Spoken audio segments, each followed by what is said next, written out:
porque algunas cosas se ven bonitas sin intentarlo. Durante el periodo colonial, los japoneses calificaron el arte coreano como débil, pasivo, sentimental y a grandes rasgos femenino. Esta asociación de la feminidad con características como la pasividad o la debilidad no era casualidad, ni el producto de un análisis, digamos que honesto. Los japoneses necesitaban justificar su dominio sobre Corea y en este contexto, si lo masculino domina, lo femenino debe ser dominado. Lo curioso es que luego de la caída del imperio japonés y la entrada en Corea de eso a lo que llaman Occidente, la cosa realmente no cambió mucho. Etiquetas como simple, delicado, femenino continuaron de la mano del dominio anglosajón, no solo porque la mirada japonesa influyó mucho, sino porque así se ve. Pero si analizamos con cuidado, por lo menos lo referente al arte coreano, ese estilo de belleza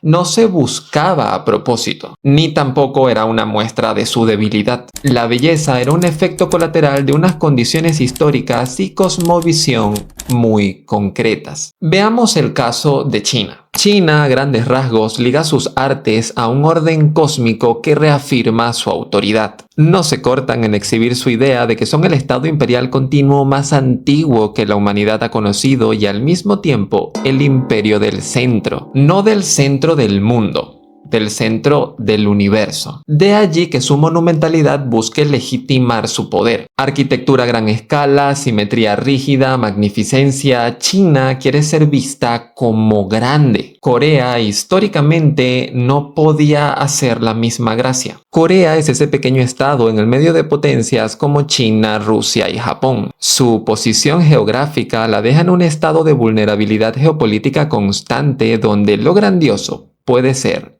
muy peligroso. Puede atraer invasiones, puede generar sospechas, puede provocar ambición o puede que no y simplemente no hacían cosas más grandes porque simplemente en determinados momentos históricos no tenían los recursos para hacerlo. A lo que quiero llegar es que esta estética del arte coreano se desarrolla en una lógica distinta a la China, una que no responde a la abundancia de recursos sino a la escasez, la necesidad de reutilizar y el reflejo de una vida austera. Y esto está muy en sintonía con la llegada del confucianismo que trajo a Corea una nueva forma de organizar el Estado y sí, de hacer política. Cuando se describe el arte coreano como femenino, no se está describiendo una cualidad estética, sino que se está usando una jerarquía histórica. Durante no poco tiempo, lo femenino ha sido sinónimo de pasivo, decorativo, secundario. Más que una categoría estética, es una categoría política que busca agrupar todo eso que no encaja en un determinado contexto de poder. Pero si vaciamos lo femenino de su carga ideológica de desprecio, lo que nos queda es una expresión artística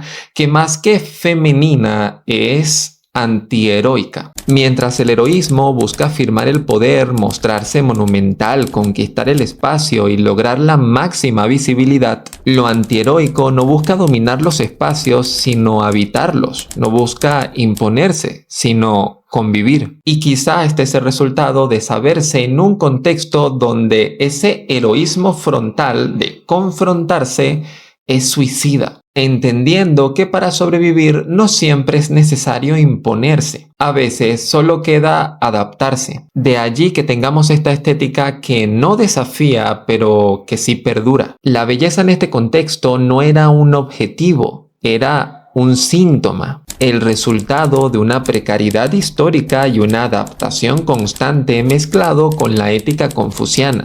Esa que no tolera lo innecesario. Y en un mundo lleno de gente que está agotada del ruido constante, la saturación visual y estas ganas de exagerar, porque si no exageras entonces no llamas la atención, la belleza que hoy consumimos dice mucho de un mundo que ya no soportamos. Una belleza que no nació para impresionar, sino para sobrevivir.